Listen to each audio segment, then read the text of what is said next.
Lisa peut enfin souffler dans Demain nous appartient. En effet, lors du précédent épisode, Benoît Letellier a été arrêté par la police. Auditionné par Karim, le meurtrier se fait toujours passer pour la victime. Cependant, Karim pointe du doigt son ADN chimérique. Benoît passe alors aux aveux et confie avec satisfaction qu'il a baladé tout le monde pendant 15 ans. Il déplore que Victoire ait regardé son dossier médical, car il aurait pu continuer encore longtemps. Dans sa tête, il est certain d'avoir protégé des enfants en tuant leurs parents. Parallèlement, Lisa sort enfin de prison. Elle peut profiter de sa liberté dans l'attente d'une enquête interne. Les retrouvailles avec Victoire et Amel sont émouvantes. Néanmoins, Lisa a du mal à se réjouir.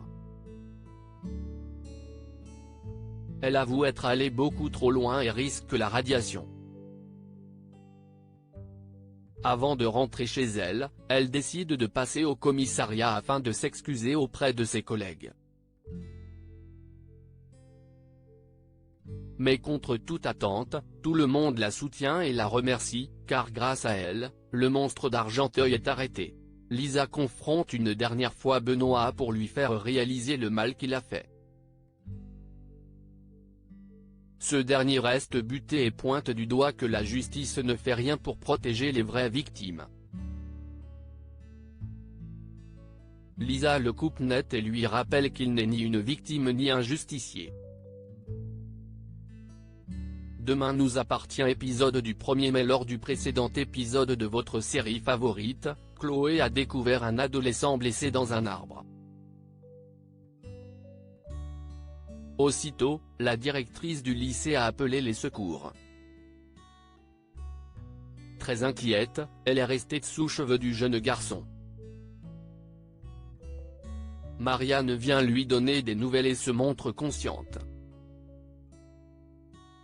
Certes, il n'est toujours pas réveillé, mais ses examens sont rassurants. Cependant, impossible de déterminer l'identité de la victime puisqu'il n'a ni papier, ni téléphone sur lui. De plus, Marianne confie que personne n'est venu lui rendre visite. Sarah est dépêchée sur place pour tenter de découvrir qui est le jeune homme. Chloé lui explique qu'il était très désorienté et qu'il l'a même appelé maman. Pour Marianne, il s'agit plutôt d'une agression au vu de ses blessures. La police fait du surplace concernant l'identité de la victime. L'appel à témoins n'a rien donné et il ne ressemble à aucune personne disparue. Les enquêteurs se rendent alors sur le lieu où Chloé a trouvé l'adolescent.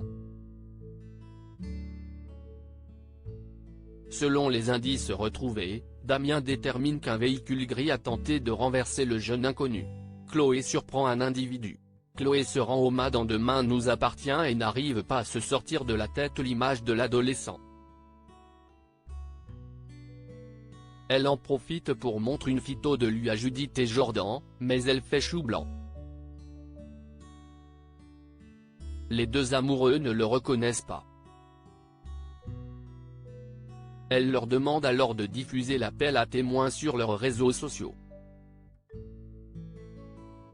À quelques pas de là, Nordine et Manon font du porte-à-porte afin de récolter le maximum de témoignages. Ils se rendent chez les Moreno qui vivent à proximité du lieu de l'accident. Christelle se souvient que toutes les lumières automatiques de son jardin se sont allumées vers 21 h. De plus, elle pense avoir vu quelqu'un derrière une haie au fond de son jardin. Views post on Instagram à post shared by Demain nous appartient @dna-batf1, au commissariat, Georges exploite les images de la vidéosurveillance de la maison des Moreno dans Demain nous appartient. En effet, quelqu'un a bien traversé le jardin du couple en courant le vendredi soir. Il s'agit du fameux inconnu qui semble terrifié comme s'il était poursuivi. Pourtant, aucun cambriolage ou incident n'a été signalé ce soir-là. Sarah émet alors l'hypothèse que l'adolescent s'est fait poursuivre par une voiture. Le soir tombe sur 7 et Chloé décide de retourner voir le jeune homme. Arrivée à l'hôpital, elle aperçoit un soignant penché sur le lit de l'adolescent. Chloé décide de rentrer à nouveau dans la chambre pour questionner le soignant quand tout à coup, l'individu la bouscule et s'enfuit. Tapi dans un coin, il observe Chloé qui le cherche. L'individu porte une charlotte et un masque, mais ressemble étrangement à Stéphane.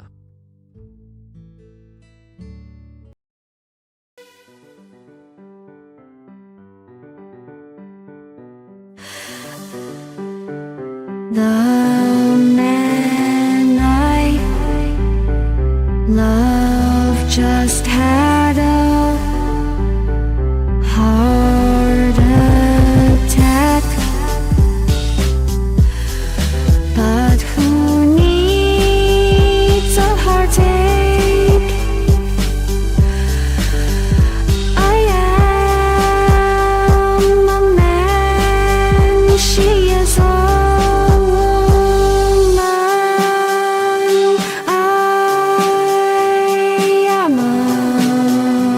she